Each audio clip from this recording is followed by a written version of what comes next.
I met him when I was 18. And I began in the year later, in 1934, I began analysis with him. We went out there to the tower, and out of the bushes, suddenly we were standing around kind of, awkwardly as one does, not knowing what was going to happen. And then out of the bushes came a man, and I was deeply impressed by him. I thought naturally he was a Methuselah, because when you are 18, you think a 58-year-old is a ready for the cemetery. He told that story, which you can read in the memories, about this girl who was on the moon and had to fight a demon, and the black demon got her. And he pretended, he told it in a way as if she really had been on the moon and it had happened. And I was very rationalistically trained from school, so I said indignantly, but she imagined to be on the moon, or she dreamt it, but she wasn't on the moon. And he looked at me earnestly and said, yes, she was on the moon. I still remember looking over the lake there and thinking, and either this man is crazy or I am too stupid to understand what he means.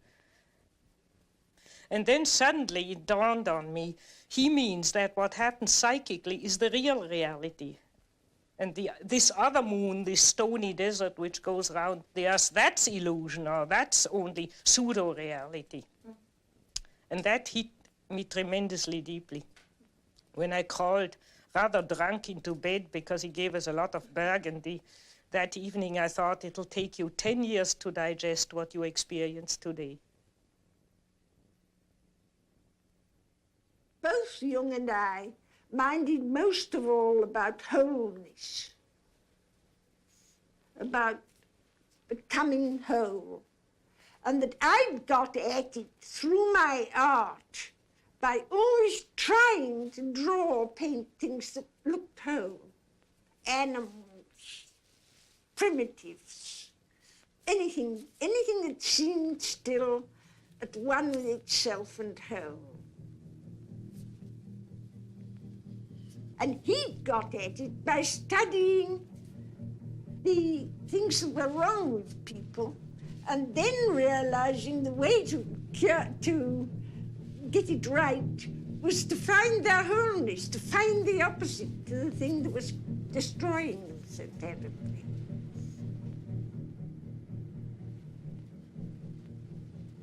And of course I went through a tremendous encounter with the unconscious. One always does in analysis.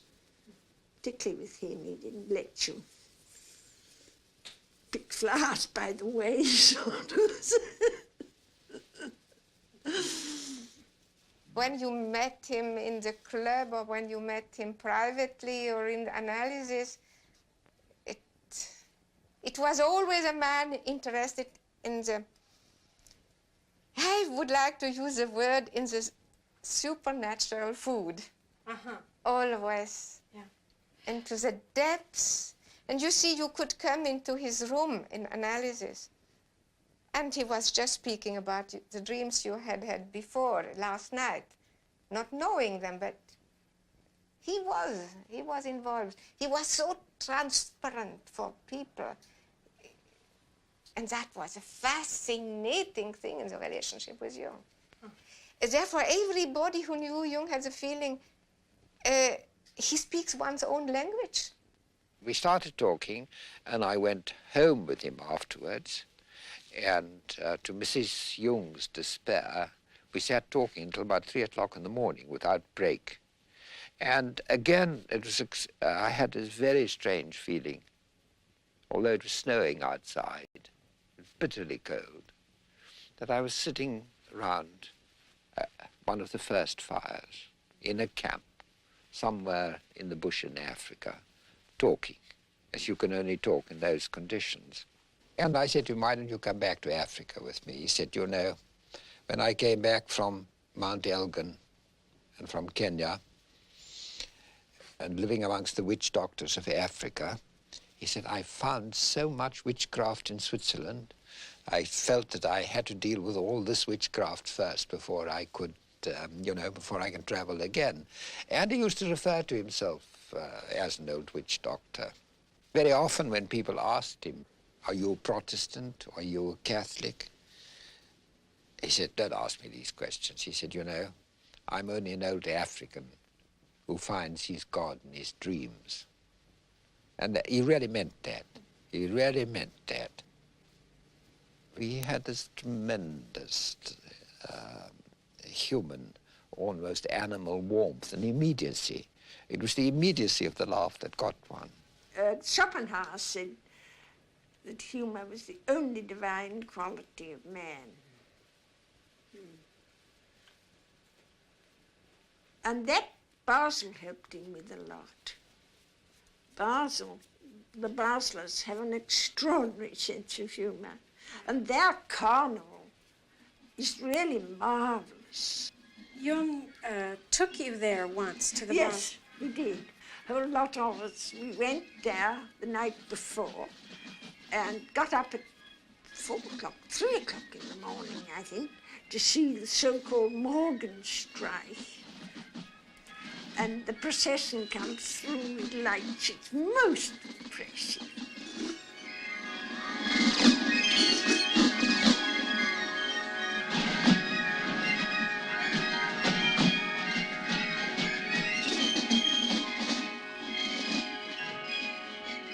This feeling that he had, that if man lived his life religiously, if he lived his life symbolically, then it was almost as if what the theologians called God, and my Zulus called Mkulu, the first spirit, where the first spirit had passed over some of his power and some of his responsibilities to the human being, and that the human being had a God-like task to perform in creation, and the extent to which he performed it, he derived his meaning.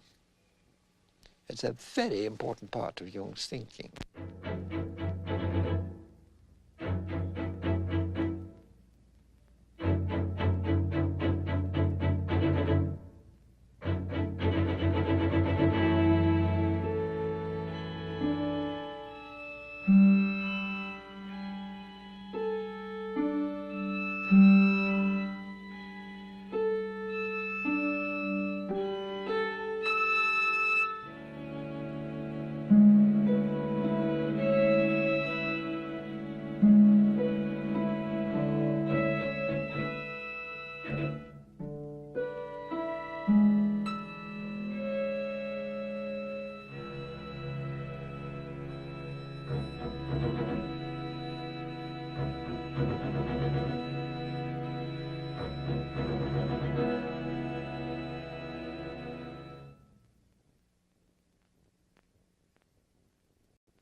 Oh, well, I just paid a visit to him in Vienna, and then we talked for 13 hours without interruption. 13 hours for 13 hours without interruption. We didn't realize that we were almost dead at the end of it, but it was tremendously interesting. He was the old man and had a great experience, and he was, of course, way ahead of me, and so I settled down to learn something first.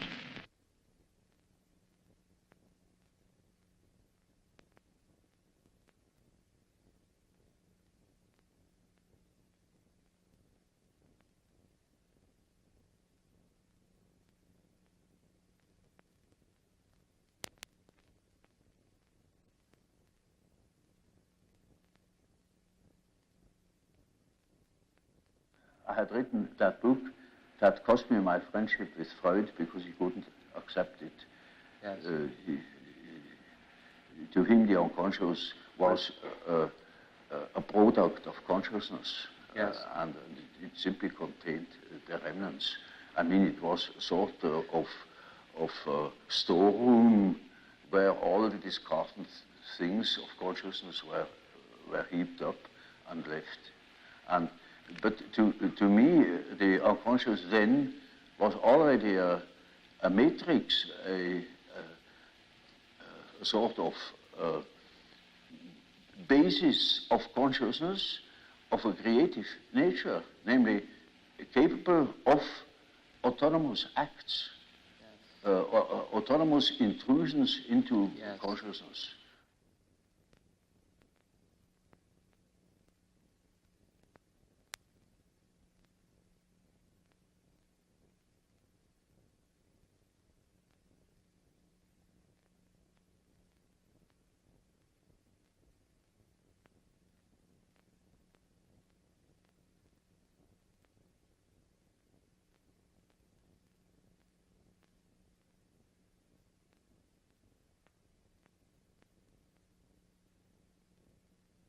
Man's soul is a complicated thing, and it takes sometimes half a lifetime to get somewhere in one's psychological development.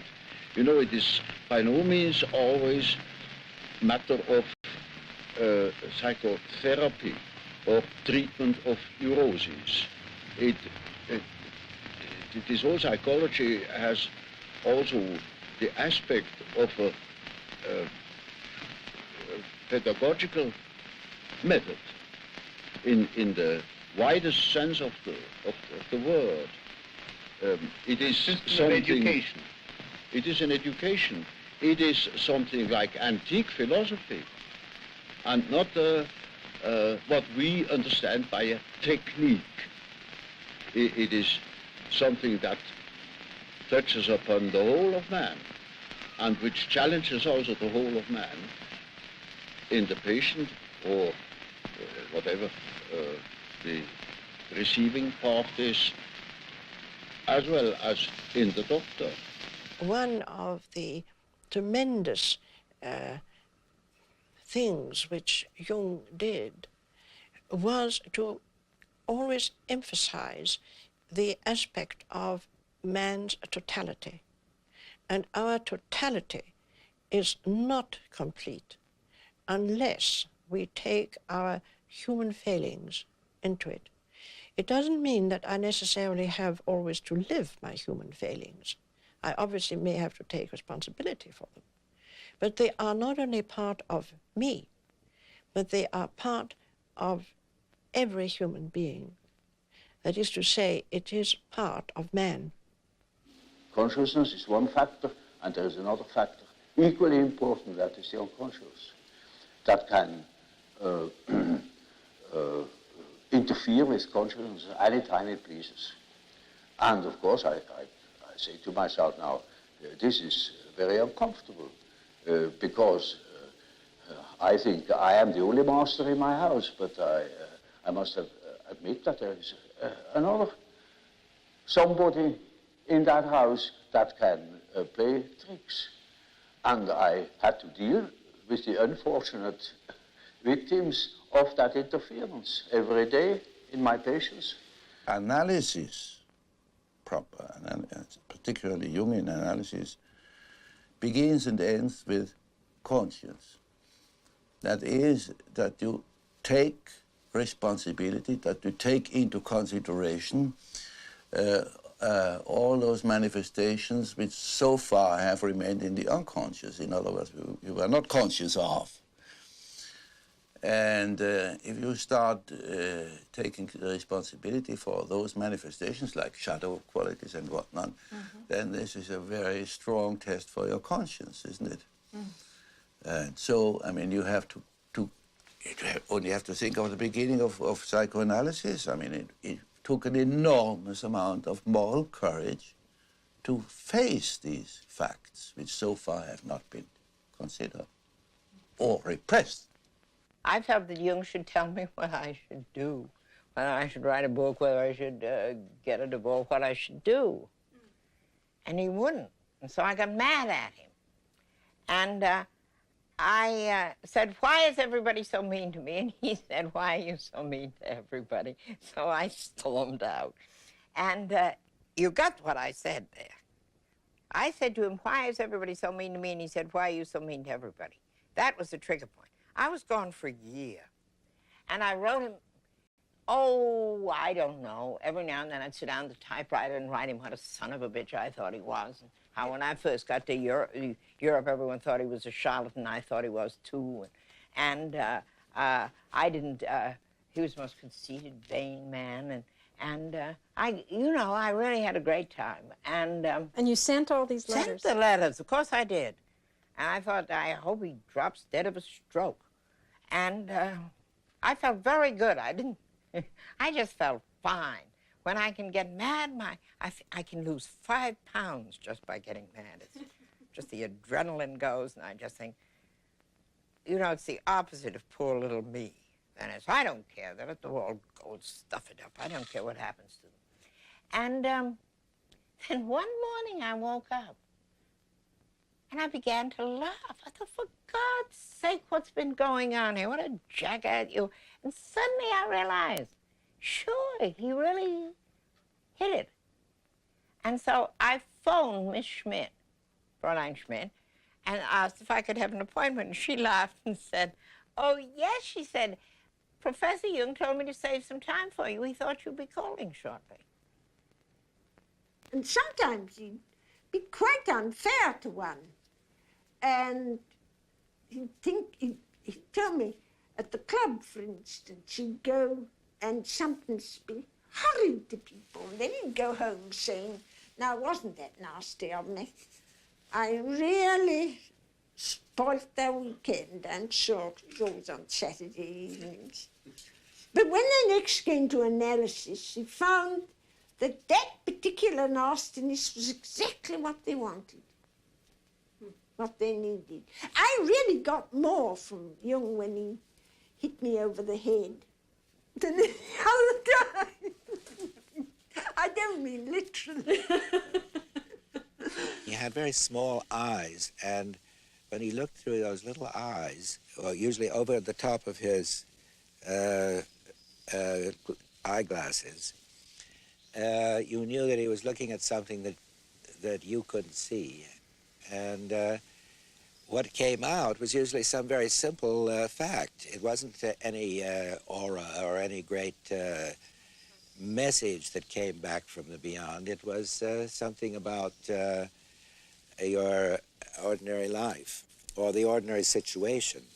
I described a party where I felt the shadow got loose with Jung in the center of it, where they threw a knotted towel from one person to another around a circle. Jung kept this thing going almost beyond endurance, and I fell down and broke my glasses, and somebody else skinned a knee, and at the end of the party we were all in shambles, but this was characteristic of Jung's intolerance of persona. He was so afraid that the party would stick on a polite persona level that he engineered it to bring out the shadow. And in the end, we all had a marvelous time. We all got drunk, and it was it ended very happily.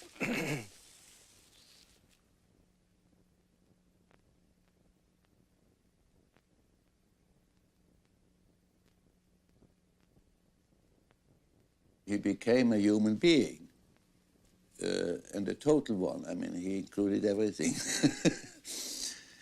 He could be terrible. He could be terrible. He could be absolutely terrible. In these ranges. Yeah. In these ranges. I remember one thing when we sailed on the lake up there, Bollingen, you know, in his boat, and there was a the wind died down completely, and we were way up from the Turm, you know. I see. Yes. Way off, and so there was nothing else but to row. And I was an old sailor, and you know, I knew how to row, indeed, better than he did, as a matter of fact. And also young. So I went and rowed, And he started criticizing me for every single part of a movement I made with those two rows. You know. And he knew it better, of course. Oh, and did he row himself? Joan was in the boat as well, my wife, and so it was absolutely, it was hell. It was real hell. Until I said, good, fine, do it yourself. Yes, you finally said. And he did it? Yes, he had to. Oh, he had to if you gave. He Yes, had to. Yes. I wouldn't make one single move. So, and did he ever apologize for No, no. Really? Oh, he could be terrible. Oh, he could be real terrible. When I was his secretary, he grumbled at me in a very loud voice. And he was, he didn't like when I took it personally. So I took it. And sooner or later, there was a big and very beautiful, how do you say, Belohnung, recompense, a compensation. He compensated it. He knew exactly what he had done. And then one was rewarded if one could stand it and if one didn't took it personally. You see, he was so burdened by his ideas and by people outside and his inner figures. So I understood it quite well. He had to have a let out, besides ventil. Ventilate. And vent out. Ventilate. The steam has to go out. Yes. And it sometimes came out on you when you were there. Yes, why not? Yeah. The personal shadow is the personal shortcomings of things which every human being could be conscious of, which is not archetypal. For instance, such things as greed for money or jealousy, inferiorities which everybody has, but prefers not to know about. If one is jealous or if one is suddenly possessed by wanting money or so on, one could know about it if one is honest with oneself. But the collective shadow has to do with the dark side of the archetype of the self. That means it's the shadow of the God image. In the Christian tradition, it would be the devil. And that has always been personified and felt as something which has not to do directly with the human being. I mean, if somebody is possessed by the devil, he's much worse than just, he's not human, it's demonic. And, but on the other hand, generally that merges. First you have this area of dim, dark side, and behind it lurks the other. I've, for instance, seen that when Germany went to the devil in Nazism, people fell into it through their personal shadow. For instance, they didn't want to lose their job because they were clinging to money. That was their personal shadow. But then they joined in with the Nazi movement for that reason and did much worse things than they would have done normally under normal social conditions. So you can say the personal shadow is the bridge to the collective shadow, or the open door to the collective shadow. But the collective shadow comes up in those terrible mass psychoses. It's like if you have a room and there's one door not shut, and there the devil can come in. And if you know your personal shadow, you can shut all the doors.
I think that it's quite an important fact historically that there were very few of us that intentionally became analysts.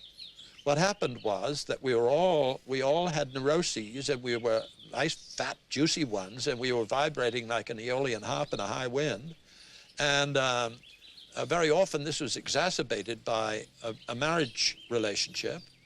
And so that most of us of my generation didn't prepare to be an analyst, but we went to an analyst so that he could tinker with our psyches. And somewhere along the line, we'd say, wouldn't it be peachy if I could be one of those too? I have to remember our first appointment, because Joe and I went together, and he talked right over the top of my head to Joe, arranging my appointments. And I finally said, well, where do I come in? And he said, oh, that comes later. And I'll never forget that. Jane and I arrived in Zurich in 1932. We had a very deep bond between the two of us, but we also were very dissimilar. And so we got into horrendous clashes and crashes. We just were anxious to get a hold of something that would give us some tools to work with so that we could resolve these clashes. I was not so enamored of him at first. I thought the way he talked, no, it was his writing. Of course, it was very intuitive writing, and it wasn't my dish. And I kept thinking, who the hell does he think he is? You know, how do you know what he's saying? I mean, how does he know what he's saying is right? And I was really very resistant. It is almost a rule, but I don't want to make too many rules, you see, in order not to be schematic. Yes. That an introvert marries an extrovert for compensation, or another type marries the counter type to complement himself. I thought, well, he's just talking through his hat, and I just can't go for that stuff. Until I got in trouble and had him head on, and then, my God, he just made all kinds of sense. I liked his opening comment. He said, oh, so you're in the soup too. I like the two. Together. Yeah. The archetype is a force, it has an autonomy. It can suddenly seize you. It is like a seizure. Yes. So, for instance, falling in love at first sight, that is such a case. You see, you have a certain image in yourself without knowing it of the woman, of the woman. Yes.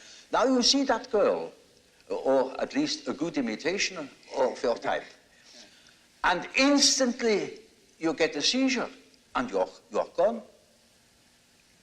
Yeah. And afterwards, you may discover that it was a hell of a mistake.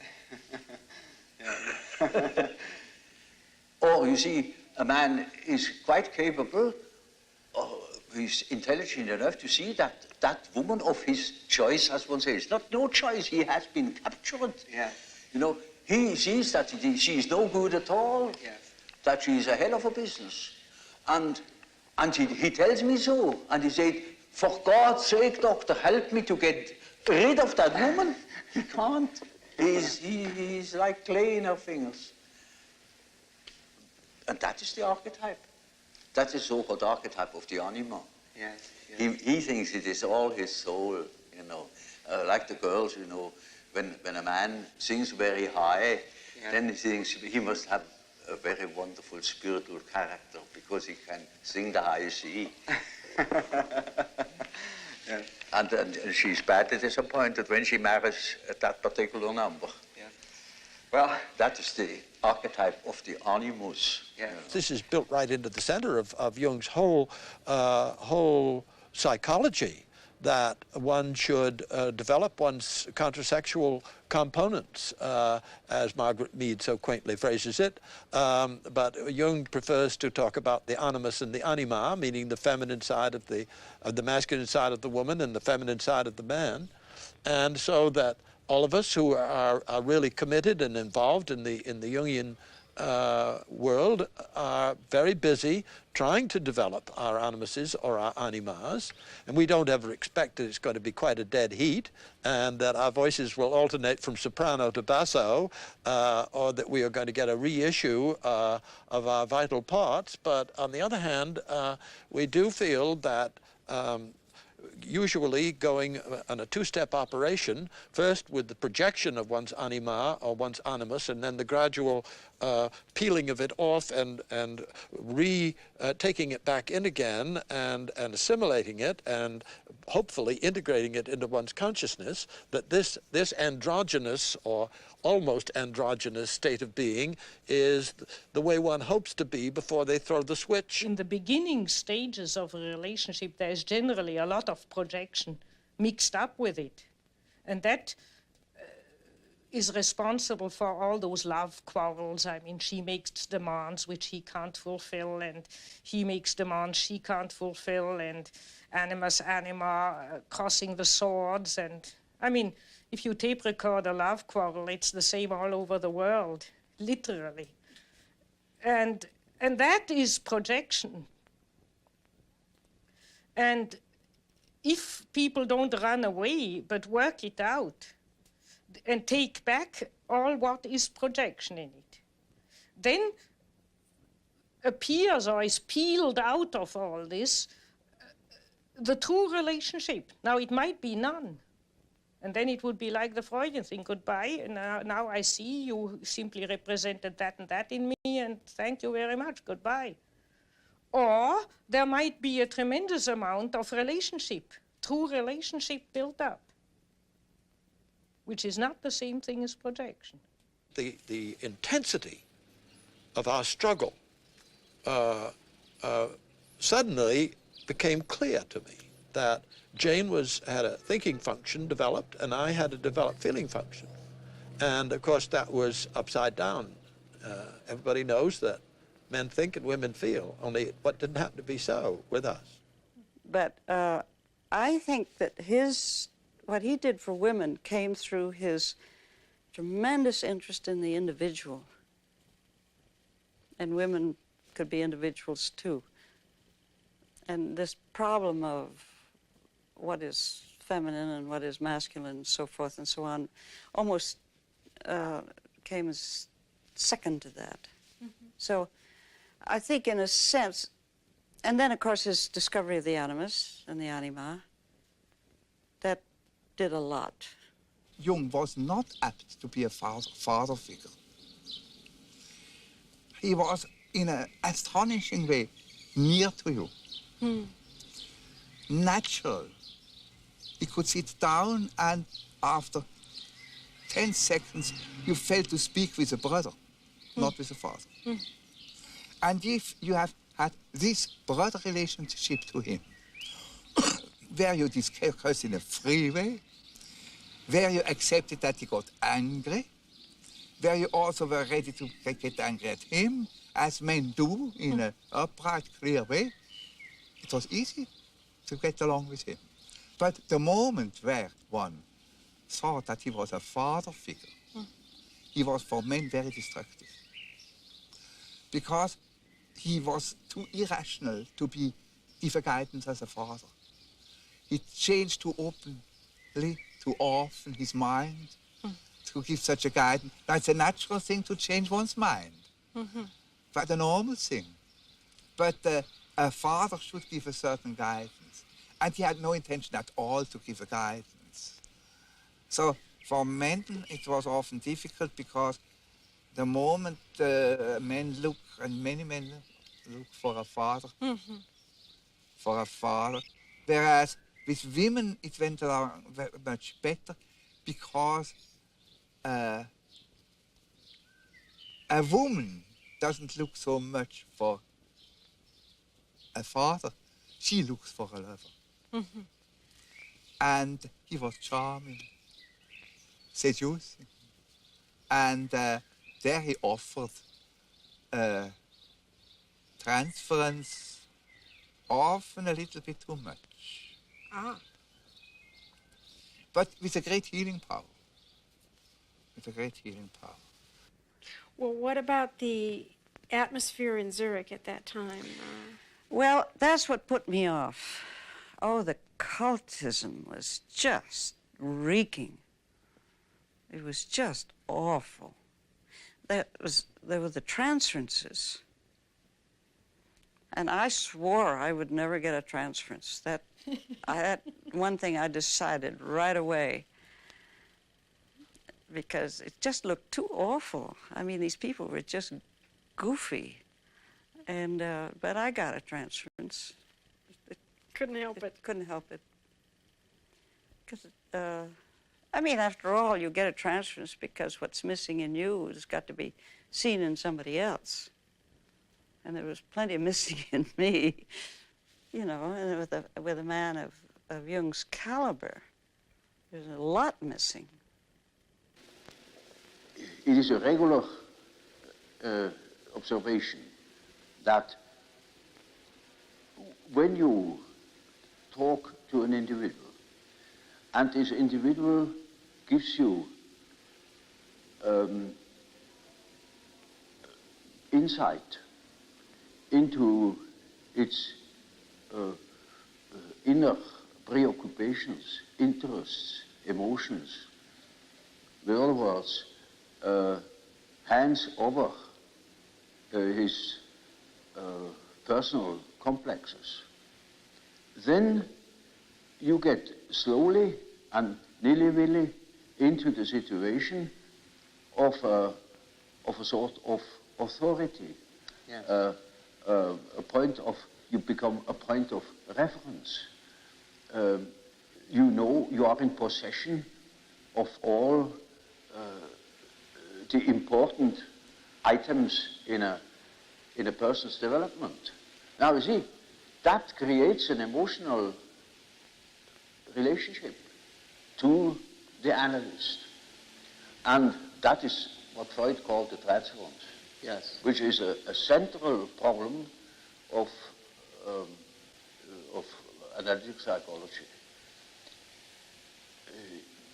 It is just so as if these people had handed out their whole existence, and that can have very peculiar effects upon the individual.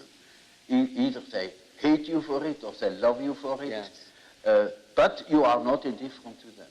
But I never felt as though I had too much transference. It didn't last too long because Jung, the one nice thing about, or the good thing about him was he gave so much of himself. He just gave you everything he had. So it wasn't as though you had a hangover. You got it all, you know? I never felt in awe of him. I just thought sometimes he was funny. When we used to have a little argument about God, he said, oh, you know, I'm not so sure about God. I'm perfectly willing if he shows up, fine. I used to say to you, of course, if he shows up, he'll probably look like you. And, I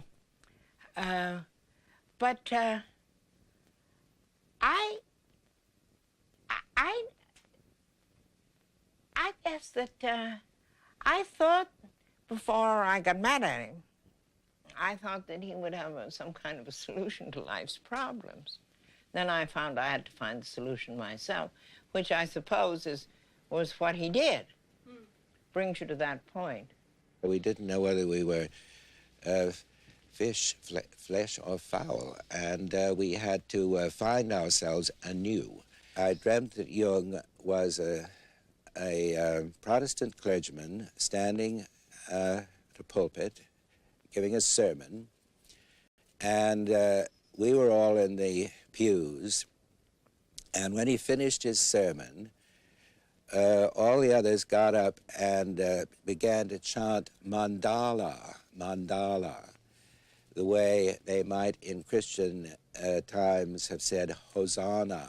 And this represented a worshipful attitude to Jung that was laughable, as you can imagine. So I thought, I hate to tell Jung this dream, but I did. And he said, well, of course you should feel that way. I was simply projecting my own Protestant background, making Jung a father figure, making the other people into a group which they were not. Freud always wanted to break a transference and to resolve it. To resolve it and to bring people to life again, down to the adaptation to life again. Mm-hmm. But Jung had another point of view, had the feeling as long as we have a strong transference, one must serve it, because he said there is a greater personality involved in transference. And we don't know what this greater personality has in storage, and so we must serve it. And that was tremendously difficult for Jung. He often told us, you see, I should have 10 lives in order really to follow the development of the individuation process so deeply as he did with us all. Yes. But that was also what interested him. He many times said, without you women, I couldn't have developed my psychology. I had a case that was an intelligent young woman. She was a student of philosophy, very good mind, where one could expect easily that she would see that I am not the parental authority. But she was utterly unable to get out of this delusion. And in such a case, one always has recourse to the dreams. It is just as if one would ask the unconscious, now what do you say to such a condition? You see, she says of the unconscious, of course I know you are not my father, but I just feel like that. It is like that. I depend upon you. And I say, now we will see what the unconscious says. Now the unconscious produces dreams in which I really assumed a very curious role. You know, she was the little infant, she was sitting on my knees, I held her in my arms, I was a very tender father to the little girl, you know, and more and more, her dreams became emphatic in that respect, namely that I was a sort of child, and she is a very little, frail human thing, you know, and quite a little girl in the hands of an enormous being. And the last dream of that series was, I cannot tell you all the dreams, was that it was out in nature. I stood in a field of wheat, an enormous field of wheat that was ripe for harvest. And I was a child. And I held her in my arm like a baby. And the wind was blowing over that field of wheat. Now, you know, when the wind is blowing over a wheat field, these waves in the wheat field. Yes, yes. And with these waves, I swayed like that, putting her as if it were to sleep, you know. And she felt as being in the arms of a God, of the Godhead. Mm-hmm. And I thought, now the harvest is ripe. Yes. And I must tell her. And I told her, you see, what you want and what you project into me, because you are not conscious of it, is you have the idea of a deity. You don't possess. Therefore, you see it in me. Yes. That clicked. She suddenly became aware of an entirely heathenish image. Yes. That comes fresh from the archetype. She had not the idea of a Christian God or of an Old Testament Yahweh. It was a heathenish God, you see, a God of nature, of vegetation. He was the wheat himself. He is the spirit of the wheat, the spirit of the wind. And she was in the arms of that Newman. No. Now, that is the living experience of an archetype. Now, that made a tremendous impression upon that girl, and instantly it clicked. She saw what she really was missing, that missing value, that was in the form of a projection in myself and made myself indispensable to her. Yes. And then she saw it is not indispensable, because it is, as the dream says, she is in the arms of that archetypal idea. Now that is a luminous experience, you see. And that is the thing that people are looking for.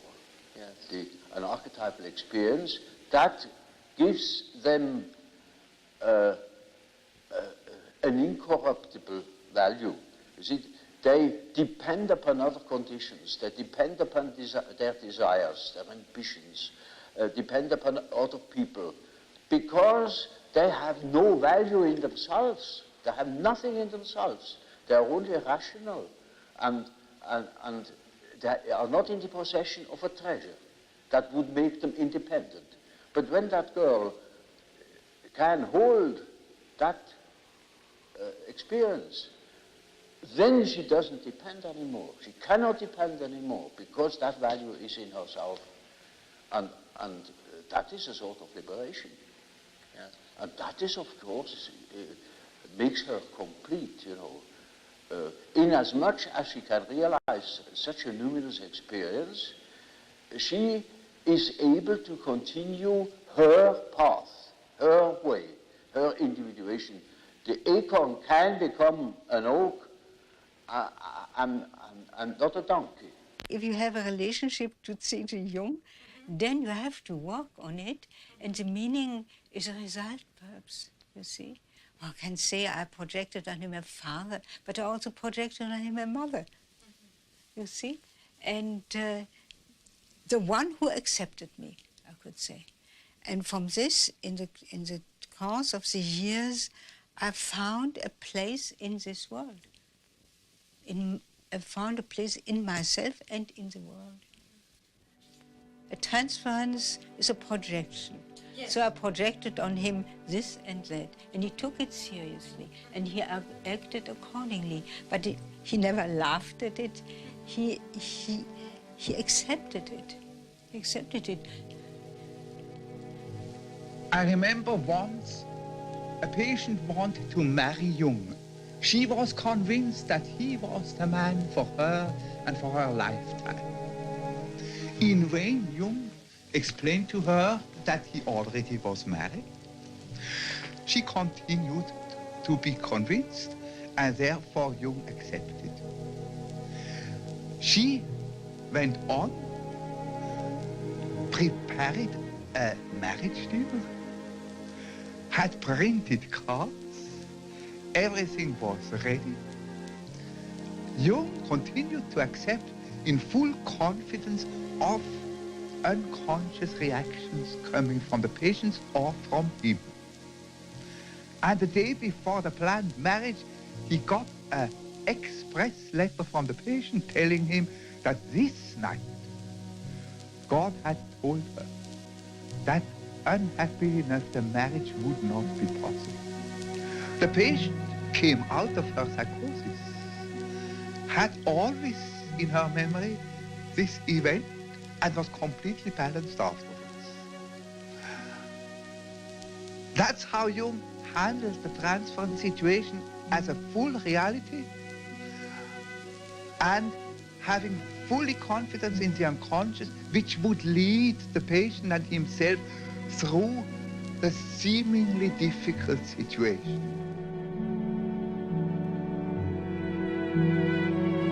He could see what every woman was really substantially like, and helped her to find her main interest: literature, politics, psychotherapy, or astrology, or what you want. He had an art to follow a person until she found herself. And the value of transference was great for Jung himself. It really was as if he was always inside of your unconscious, and not trespassing, but because he has been where everyone was, and so he knew how to be there. he also would never use any of his terms, ever. My last interview, I told him a dream, and I realized, my God, that man is 85 years old. And it was pages of dream, and so I only told him half the dream, thinking I can't put that all on him. And so then he started. You know, he didn't ask you for one association, very seldom he did. He just started to talk. And I was kind of not making the connection, which what he was talking about had anything to do with my dream, but I knew better that I will find the connection if I listen eventually. And suddenly he said, oh, that is as if you dream, and he told me the second part of my dream, which I hadn't told him. After about 2 years, I had a dream in which Jung had died. And I was in his house in the antechamber where he was laid up. And I paced up the room, very depressed, very unhappy. And suddenly my feeling changed, as if I pulled up my socks and, well, all right, he's dead now, as far as to go on and work. I told Jung that dream, and he said, well, all right, now you can see patients. You're ready to see patients. One didn't see it, but one felt it, that a ray of his spirit was falling onto us. And one was terribly spoiled, because compared with this, as a man, we are no more so interesting. Yes, that must have been a problem. And I must say, besides one's own husband. Well, you were married. And I was married. You had a deep relationship. And how did your husband feel? Did he ever feel jealous of Jung? Clear. All our husbands, the husbands of the women around, were very jealous. Yes. But since they knew, understand, that Jung was not falling into the traps and wishes of the women, so they had not to be really jealous, because Jung never misused his position and all these transferences. Now, Jung worked in this rejected feminine world of the unconscious for years. People came to him. He was particularly successful with women patients. And one person came into his life very early on, because she's already with Jung and Emma Jung at the famous conference in Vienna, where they are all photographed together. And that is Tony Wolff. Well, all I can say is that, of course, she was a most extraordinary person. There's no doubt about that. And she was a great help to Jung, too. I mean, when it comes to psychological types, for instance, she played a very important part there. In his development of his ideas. He had all his knowledge in philosophy and so on and so forth. And she had been one of his patients to begin with. I see. Oh, yeah. And I remember very well, he was very proud of the fact that he had succeeded in curing her. A lot of people who knew her said that they despaired of her ever recovering from whatever her psychological disturbance was. I think one must accept that it was profound enough to fit the rare, exceptional spirit that she was, because in a sense, the rarer, the more exceptional the spirit, the deeper the psychological suffering. And Jung managed to bring her out of this, so that by the time of the famous Vienna conference, she was already an integrated, working personality. And to me, that photograph is very moving, because the one who looks young, as if she's just been born, is Tony Wolff. She sits there with these large eyes. Jung had an instinct that what was wrong with life, what made life tear apart, made it incomplete, was because the feminine was rejected, driven insane, driven mad by a world of men, rejected by a masculine-dominated world. And that time when he let himself go And when he landed deep down in what he came to call the collective unconscious, all of this rejected feminine in himself confronted him. Tony Wolff was being analyzed by Jung. When Jung started to have his active imagination, it really got going and he got rather unstable. And that Tony Wolff simply said that she wasn't going to go on with her analysis with him and that she was going to have a relationship with him. And more or less, I gather, took him by the ear and did so. In this unfamiliar, terrifying underground of the collective unconscious, she was Jung's guide, to such an extent that she lived with him. And she took over the whole of the burden. And of course, the tensions caused by that in Zurich and in the family must have been tremendous. She reflected his anima in the way that Mrs. Jung didn't. It was she who introduced him to all the Eastern things, Eastern spirituality, Eastern philosophy, and so on. They were lovers, I take it? Oh, yes. Yes. Emma knew of their relationship, but she didn't wish to divorce you. Oh, good gracious, no. It would never have entered her head. No, I see. I mean, that wouldn't have been done. I mean, That's rather unusual. No, I don't think so. Not at that time. I mean, I don't even think nowadays. I mean, she had 4 children, and I don't think that Jung would have wanted a divorce at all. Well, perhaps this isn't really relevant, but not many women will countenance open infidelity.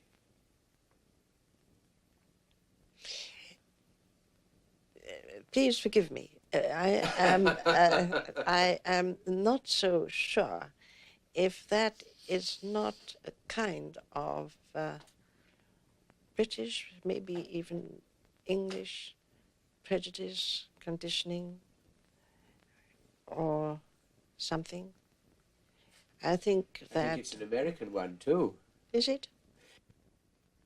Without Tony Wolff, he couldn't have made it, because she had breaks in a way, and she was stopping him always when he had a temperament where he was losing himself completely and without boundaries. And Tony Wolff stopped him and always brought him back to reality, and that was tremendously important for Jung. Was she originally a patient? And then she also understood him. Yes. She had such a bright mind that she grasped it even before he understood it.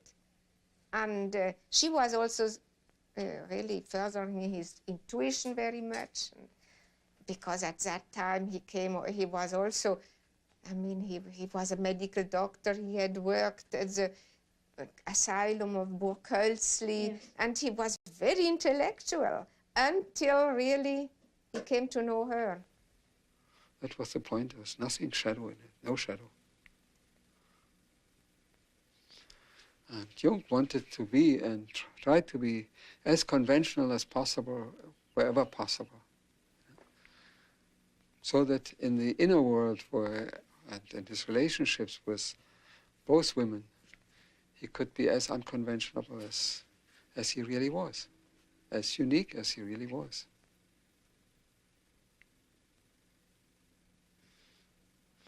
No, it was quite a thing for him to do around 1910. You know, the Victorian age wasn't quite so far gone, and it wasn't anything he hid. You know, I remember I was walking in Zurich, there near the Institute, and there was Jung and Tony Wolff walking. You know? There was nothing hiding. And it was in this relationship that he had these tremendous experiences of the conjunction. That's when he understood the mystical background of sexuality, mystical or the psychological archetype that was working there. That was later such an established relationship, and Mrs. Jung was so included that I am very sure he would not have parked his car in front of Tony Wolff's house, who was 1 minute away from the institute, and everybody would know when he was there and when he was not there, if he would have had the slightest doubts about it. And so this relationship with Tony Wolff was not an affair, it was another wife. 2 wives and 1 man. That's an excuse. My opinion is he should, as CG, he should know earlier that that was his anima, and so come to a stop. One day, Mrs. Jung approached me and said, would you please cooperate analytically with me and Tony Wolff? So we did a threesome analysis for quite a long period of time. Oh. Yeah, that was very funny. I see. Mutual dreams or just Jung's dreams? No Jung's dreams. Mrs. Jung's dreams and Tony's dreams and my dreams. Oh, all 3? Yeah. I see. And you found this very helpful? Was interesting. Right. Was very interesting.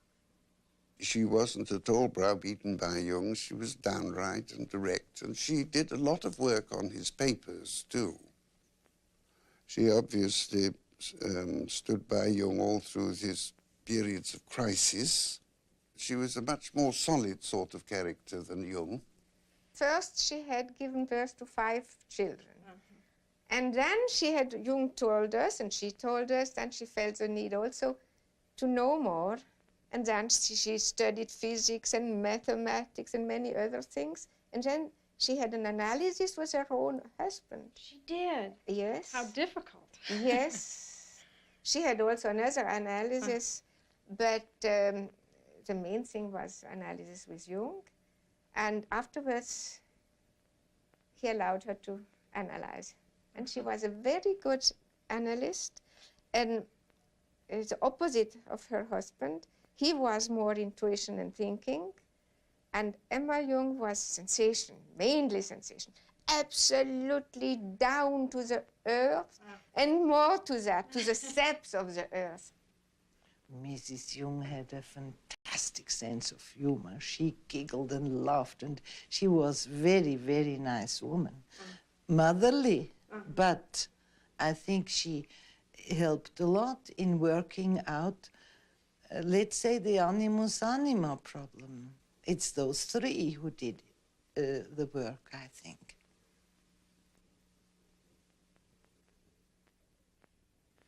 Emma Jung said to a close friend of mine just before she died that she had never ceased to be grateful in her life for Tony Wolff, because Tony Wolff was able to do for her husband something that she could not have done. I think what's remarkable is that they made it. And I think they're the ones, that Tony and Emma are the ones that made the threesome situation possible. They worked out something between them. Jung, in his dedication copy of Answer to Job, wrote, well, I have to translate it, unasked, dropped from heaven. Ungefragt vom Himmel gefallen. So, no, I think naturally the relationship changed, the relationship do change, but it existed.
And he was always very present and very concerned also about the future of life on this globe.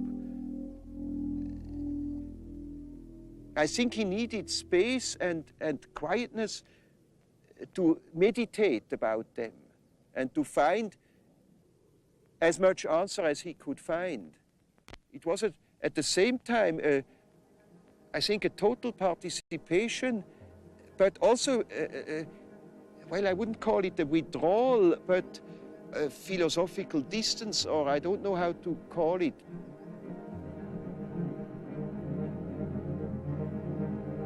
He went to boarding in so often during the year, and he did all his reading up there. Most of the reading was done there, and also most of the writing? Also the writing.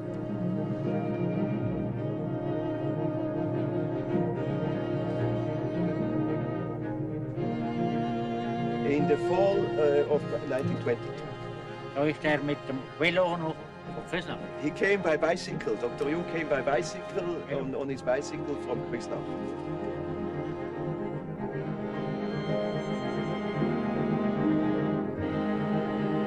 The western part of the land was sold by Mr. Buchenwalter's father to Dr. Jung. Mr. Buchenwalter's father and Dr. Jung had a very good relation. Das ist der Bruder. Gerade am Film. Ja, nein, ist schon. Und der Bruder auch noch. Großvater und ja, sie haben das im letzten Moment beschlossen. Ich habe mit jedem geredet. He spoke with everybody. Dann habe ich auch gesagt, behalten. And when they were in trouble, you see, for instance, with bringing in the hay before it came raining, Dr. Jung would help them.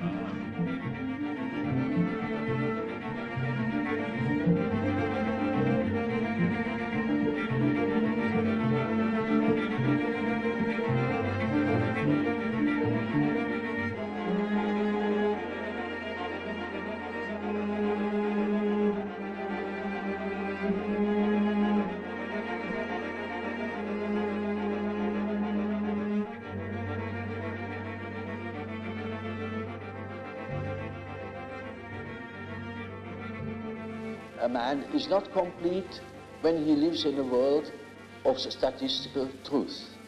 He must live in a world of his biological truth. Man has always lived in the myth. And we think we are able to be born today and to live in no myth, without history. That is a disease.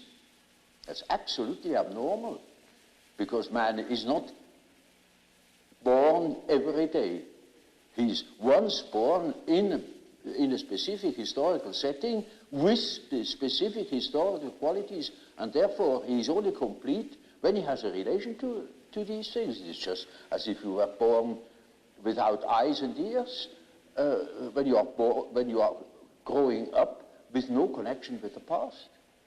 From the standpoint of natural science, you need no connection with the past. You can wipe it out. Yes, yes. And that is a mutilation of the human being. He had what the Greeks called techne, hence our word technology and so on.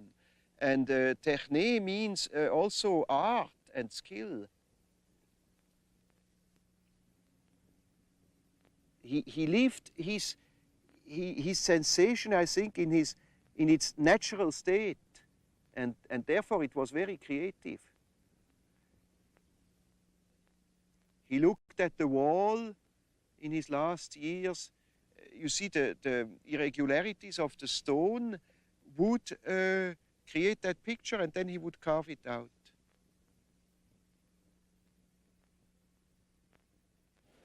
The statements of every religion, of many poets and so on, are statements about the inner mythological process, which is a necessity, because man is not complete if he is not conscious of that aspect of things? Well, we have to revive primitive superstition. Because in primitive people, their sword has a soul, their hammer has a soul. No smith would start making a sword without a ritual first. Still in the Middle Ages, the heroes who depended on their sword, think if your sword breaks in battle, you're a dead man. So their sword had a name and a soul. They knew that sword, and the solidity of that sword was their fate. And now it's still so. Let a few of your atomic plants explode, and please. Matter, if it has to cooperate with you, needs loving care. And not only technically by oiling and so on. You have to kind of live with it. Otherwise it plays you tricks. One of the last times he went to the tower, for instance, he hadn't been there for a long time, and the first days the covers of the pans like to jump off and fall on the floor in the wrong moments, and you know how objects can absolutely misbehave. So he put himself up in the middle of the kitchen and said, now, ladies and gentlemen, pots and spoons, I know I have neglected you for a long time and you are angry with me, but I beg your pardon and I ask you now to cooperate again. And from then on, there were no more accidents. He had great fun with that. If you notice, it's highly symbolic. The days you can't open a door, you can't get at something, or some object hides from you just when generally when you are not in yourself and in an impatient mood or so on, then everything plays you tricks. It's naturally your own unconscious mixed up with it. But it communicates with matter. We are only deeply unconscious of these facts because we live all by our senses and outside of ourselves. If a man could look into himself, he would discover it. Yes. And when a man discovers it, in our days, he thinks he's crazy. And he may be crazy. He played a lot along the lake, and he did it very often alone. He took always a little shovel, removed the sand, and then played with little rivers and so on. And he said when he was 83, he said one day when we were playing, I was generally watching him, playing a bit with him. And he said to me, you know, only today I have suddenly thought, what am I doing when I'm playing like that?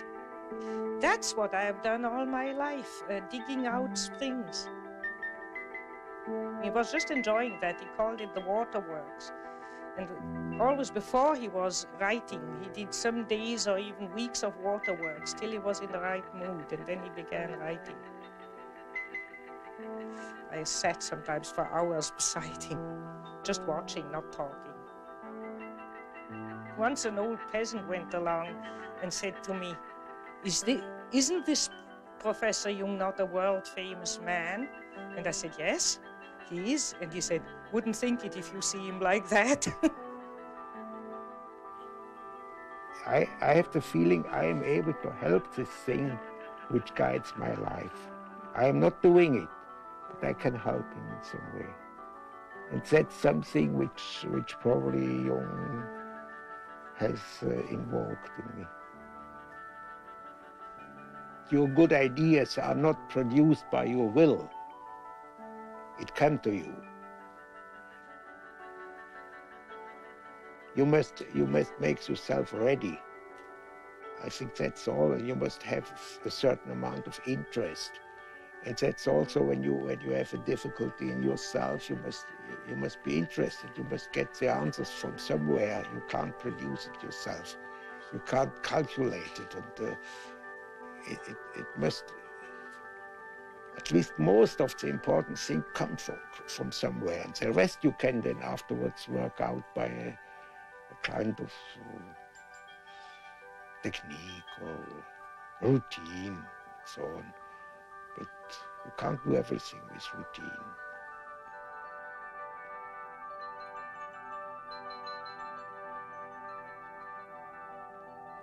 I was always looking for something in between, you know, something that linked that remote past with the present moment. And I found, to my amazement, it is alchemy. It is the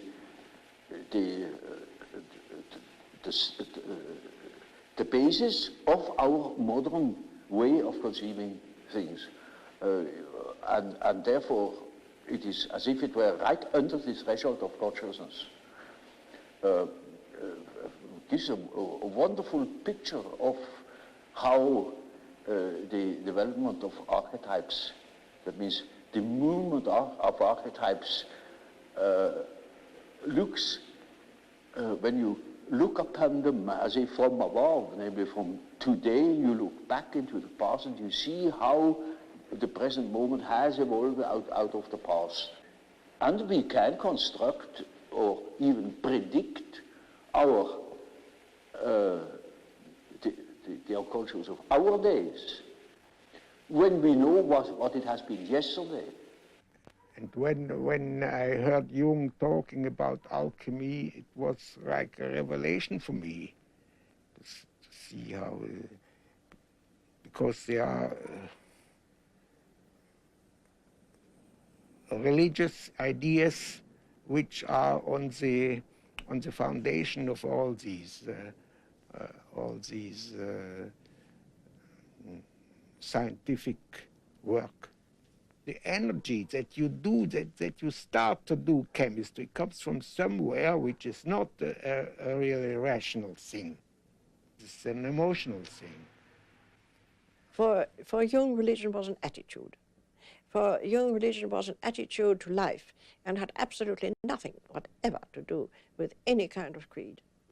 And he was actually ambivalent about creeds, because on the one hand he said that a creed would stop you from having an experience, and since he believed that religion was not only an attitude but had to do with experience, personal experience, if you block it by a creed, obviously you can't have an experience. But at the same time, he also thought that a creed might be a tremendously important framework for someone whose ego was too weak to stand the horror, the void of complete loneliness. He was always saying, why don't the priests go down with me into the collective, into the unconscious of modern man, to learn what the modern soul is about before they start to cure it, because nobody would look at the soul of man in the modern way. They all behaved, as I said before, as if creation was accomplished, if the soul was an accomplished fact. And it wasn't. That's why the book of Revelations had so much meaning to Jung. And that's why he saw it having its place in the Bible. You know, Calvin fought very desperately to have the book of Revelation removed from the Bible, because he called it a dark and dangerously obscure book. But it really is very meaningful, because it's the one book which suggests that the revelation of God doesn't end with the coming of Christ. There is more to come. That religion is a process of continuing revelation and experiencing of revelation, and being obedient to your greater awareness of becoming in life. He was very conscious of the center of his being, which he called the self. And he would talk about the God image living, being alive in this center of our whole being. He always said he did not wish to discuss the existence of God, because this was a metaphysical question which he was not prepared to go into. But from the psychological point of view, he knew that the God image was within oneself. The God image changes. God does not change.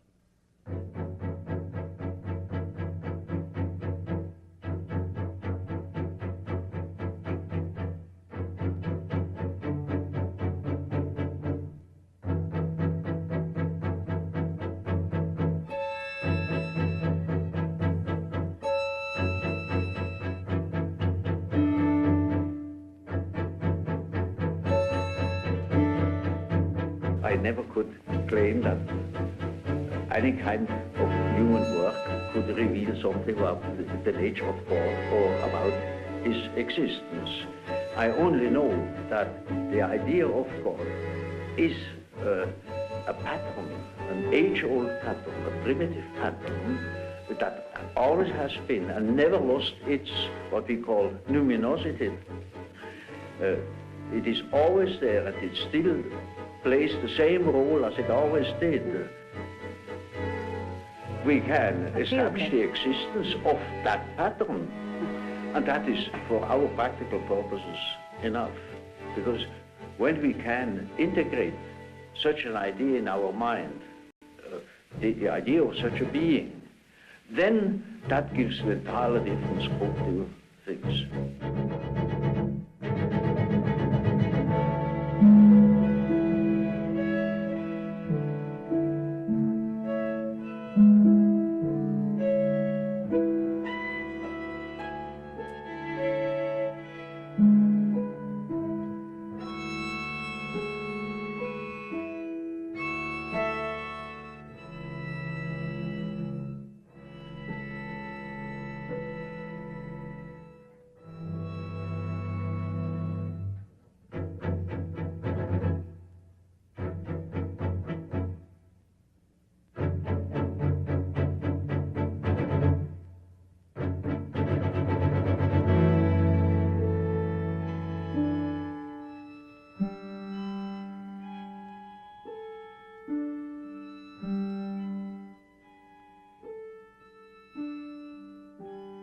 Does not project, you see, so speak, or does not confuse the image of God that exists in man with God himself, who says he cannot make any statements about God, but about the image of God as it exists in the human being, you know. And so this whole ego-self relationship is really at the, so to speak, at the basis of Jung's work. That's all it is about, you know. But the self-experience as something inside man, but not the same as the ego, you know? But he doesn't project it. Jung puts the burden squarely on each person. And this psychology of individuation, of making what you are, and what you've inherited of the universe, of making that specific, of making what you've got of the collective in you, making that individual, and carrying it as an individual, and not only standing still in it, but allowing an act of becoming in the midst of your being, to become your own way of moving through life. This is the hardest thing you can ask of human beings. What would you say the main value of the research and the writing that you and Jung have done on alchemy is? I would say that a civilization needs a myth to live. We know that if missionaries destroy the myth of a primitive people, they destroy them also physically. They begin to drink, they degenerate, they are lost.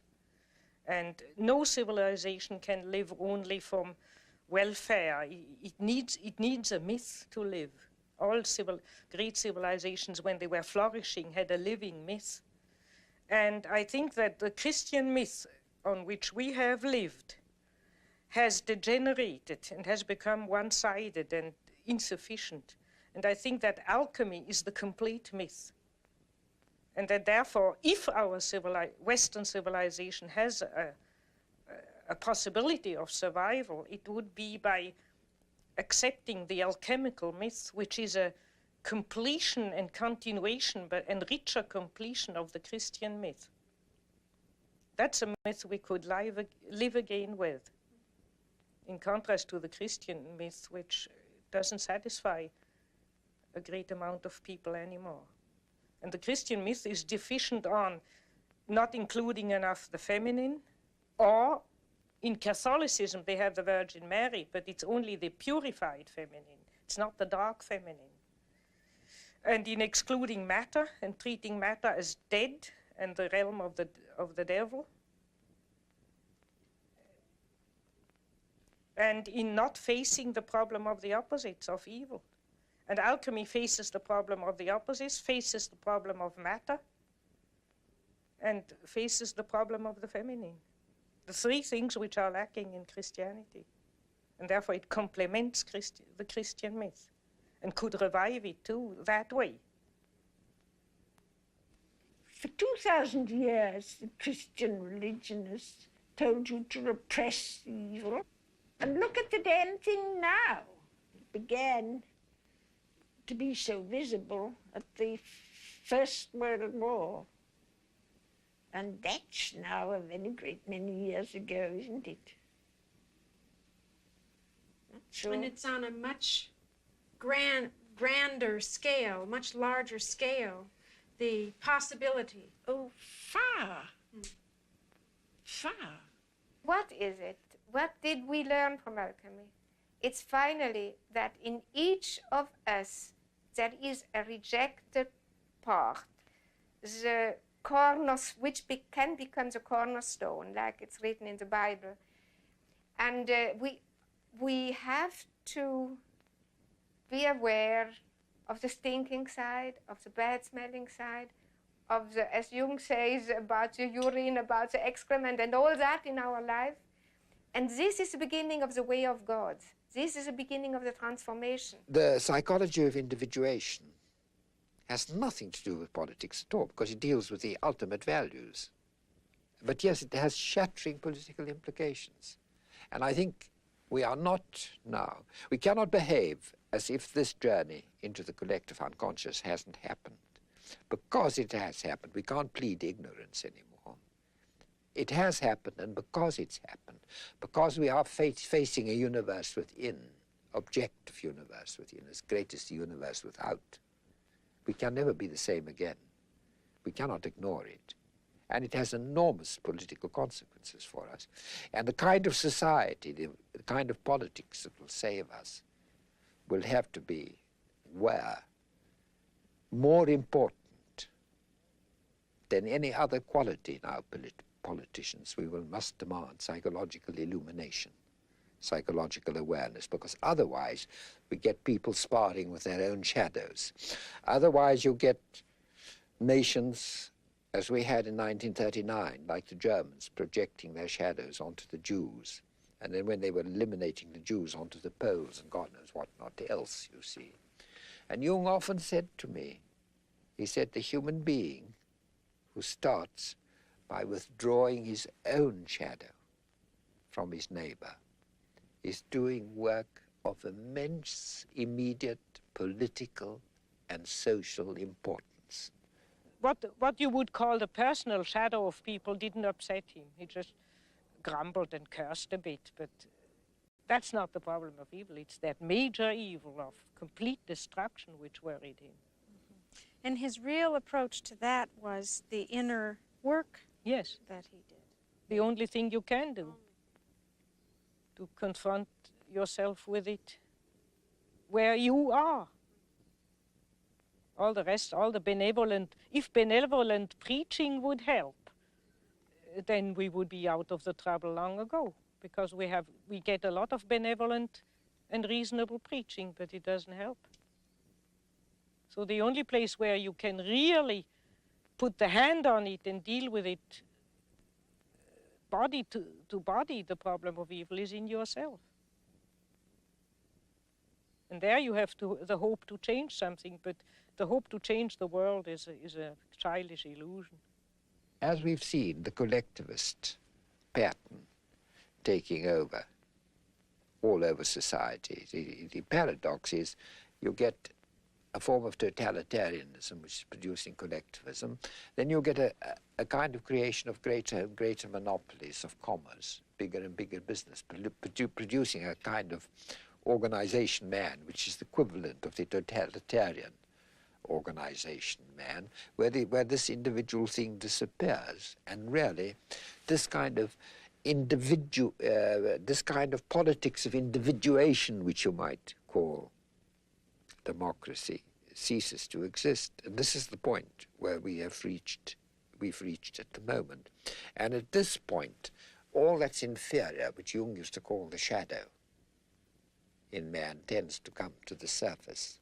The world hangs on a thin thread, and that is the psyche of man. Nowadays, we are not threatened by elementary catastrophes. There is no such thing as an H-bomb. That is all man's doing. We are the great danger. The psyche is the great danger. What if something goes wrong with the psyche? You see?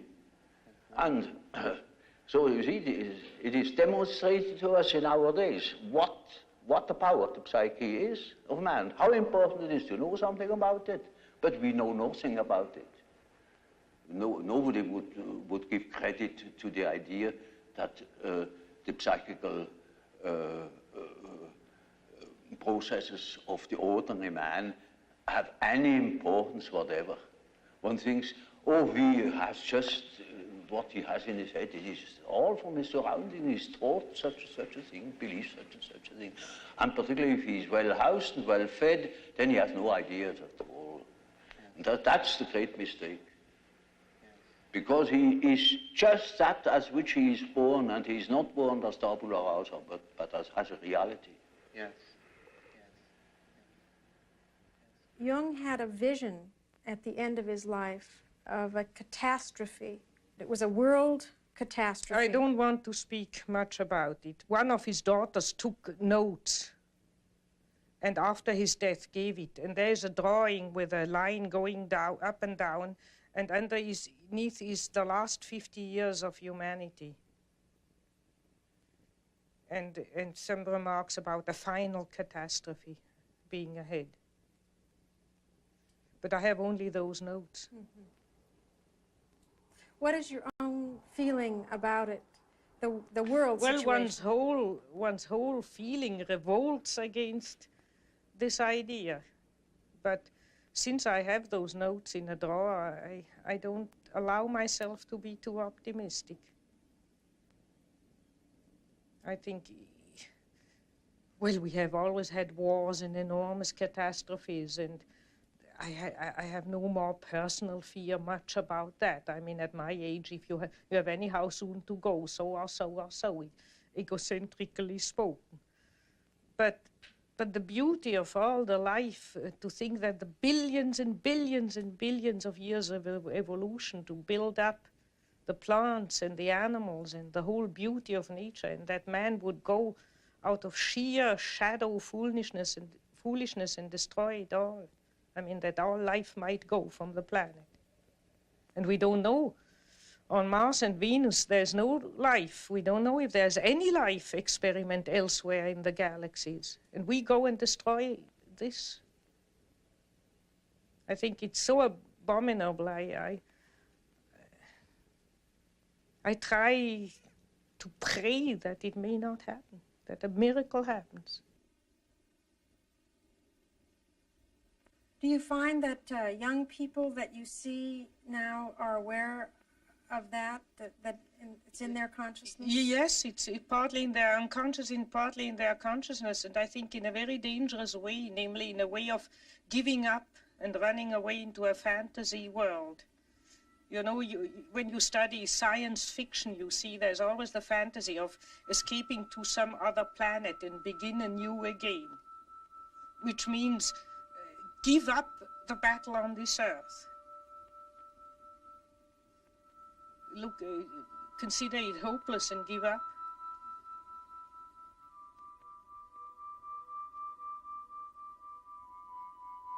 I think one shouldn't give up. Because if you think of answer to Job, if man would wrestle with God, if man would tell God that he shouldn't do it, if we would reflect more, that's why reflection comes in. Jung never thought that we might do better than just possibly sneak around the corner with not too big a catastrophe.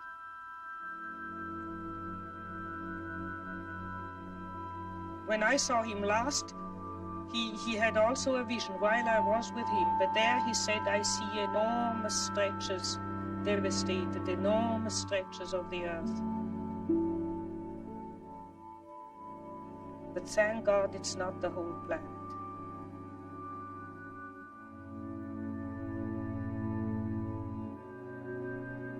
I think that if not more people try to reflect and take back their projections and take the opposites within themselves, there will be a total destruction. There are a lot of people who go through life and the unconscious is no reality to them. They say at breakfast, I had a funny dream, and that in the afternoon they don't know anything about it anymore. But if they paint them and interpret them and think about them, the dream becomes real. And that's why you have to be lonely, so that the unconscious becomes stronger. It's like loading up the unconscious, and then it manifests. Hermes Trismegistus said in one active imagination to an alchemist, I am the friend of whoever is lonely. We have now, you see, it's a man who pours water into the fish. Now the fish is the unconscious, the content. So we have to support the unconscious.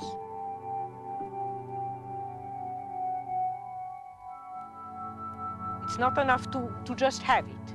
We have to actively turn towards it and support it so that it then helps us. There are many people who are not in analysis, but if they are naturally gifted, which I would call if they are honest, they can find these things without analysis. I've lived in this tower sometimes 3 weeks alone without speaking to one word to anybody. And I sometimes thought I was going off my head. But the unconscious became alive. It was my partner. There are no other similar beings like man that are articulate and could give account of their functioning.